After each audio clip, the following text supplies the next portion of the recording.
ओम शांति। अव्यक्त मुरलियों की श्रृंखला में आज हम प्यारे बाप दादा के 11/9/71 के मधुर महावाक्य सुन रहे हैं।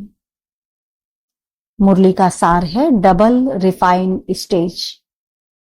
बाबा ने कहा, आज बोलना है क्या, वह देखना है।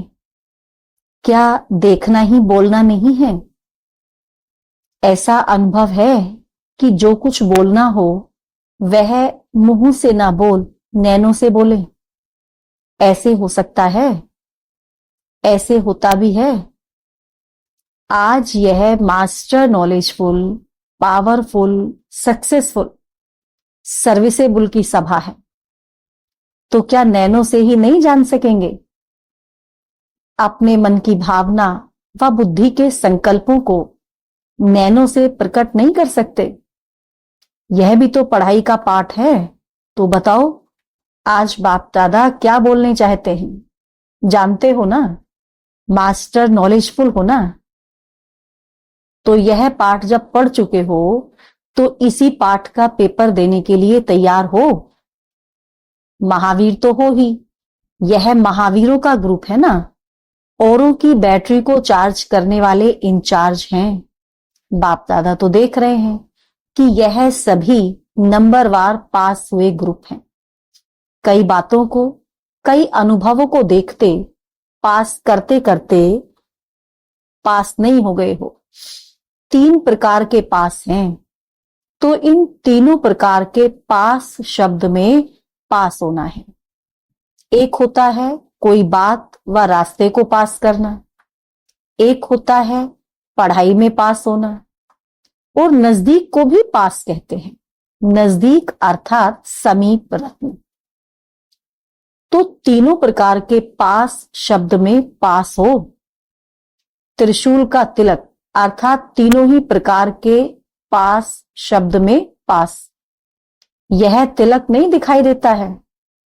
इस ग्रुप के मस्तक पर यह त्रिशूल का तिलक आप लोगों को दिखाई देता है।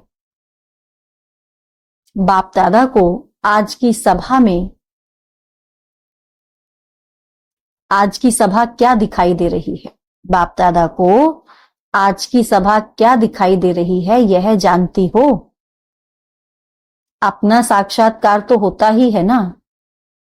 अभी अभी का अपना साक्षात्कार हो रहा है।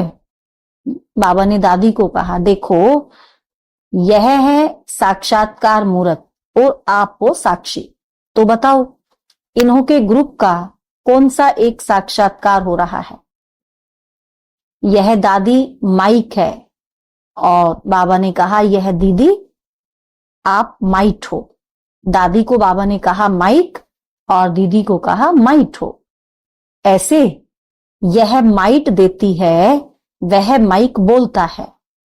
बाप दादा को क्या साक्षात्कार हो रहा है? क्यों अभी डबल ताज नहीं है क्या? अगर डबल क्राउन धारण नहीं करेंगे तो भविष्य में भी डबल क्राउन तो मिल ही नहीं सकता।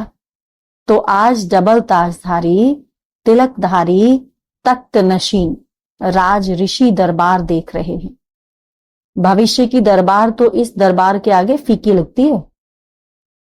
अगर अभी अभी अपना संगम युगी ताज, तिलक और तख्त नशीन पुरुषोत्तम मर्यादा संपन्न स्वरूप देखो, और साथ साथ अपना भविष्य स्वरूप भी देखो, तो दोनों में कौन सा रूप स्पष्ट आकर्षण मूर्त, अलौकिक, दिव्य व रूहानी देखने में आएगा? अभी का व भविष्य का?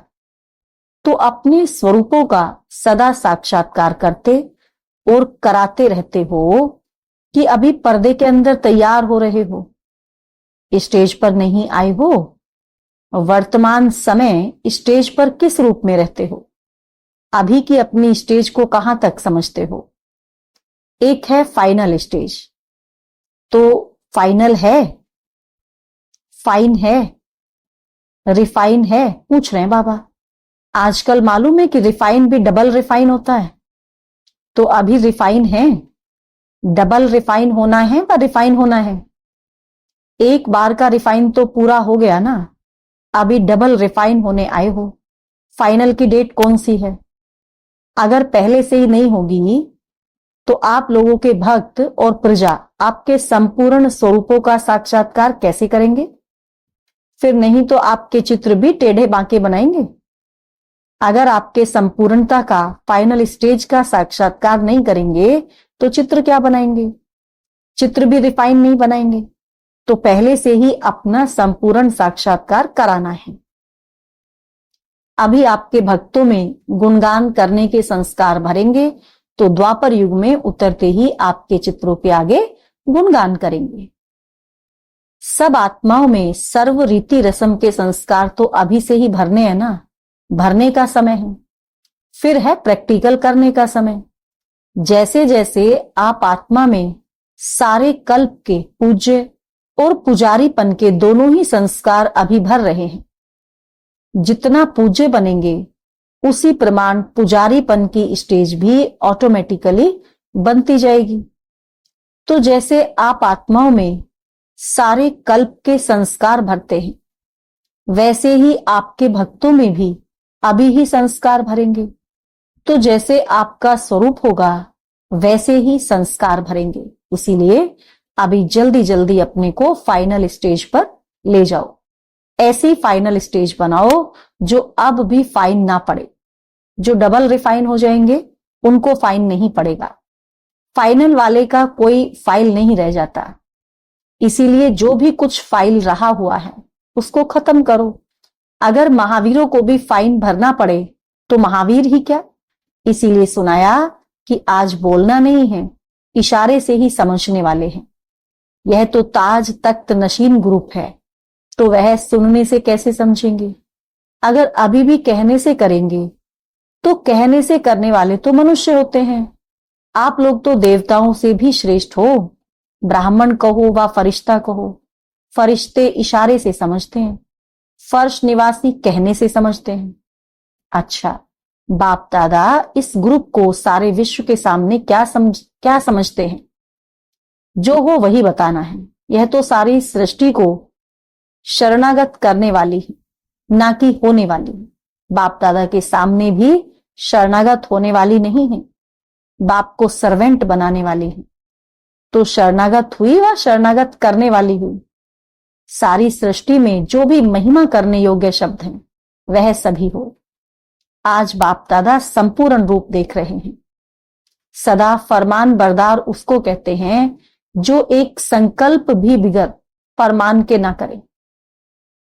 यह ग्रुप तो इसमें पास है ना। सदैव अपने को फरमान बरदार के स्वरूप में स्थित कर फिर कोई संकल्प करो। ऐसे जो संपूर्ण फरमान बरदार हैं वही संपूर्ण वफादार भी होते हैं।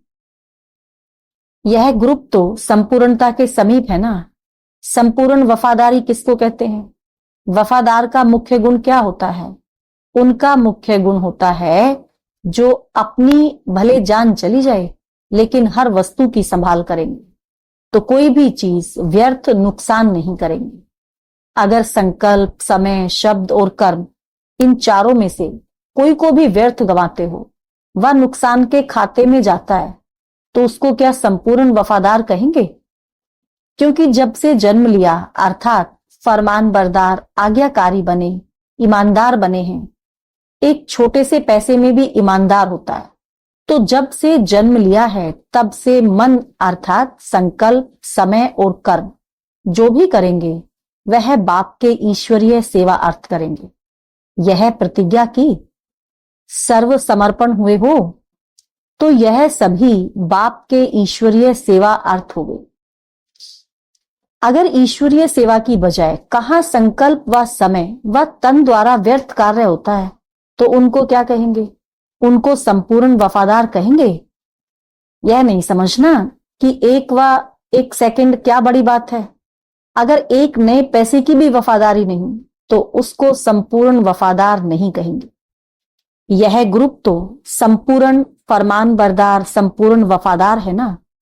ऐसे संपूर्ण वफादार, फरमान बरदार, ईमानदार, आज्ञाकारी ग्रुप को क्या कहेंगे?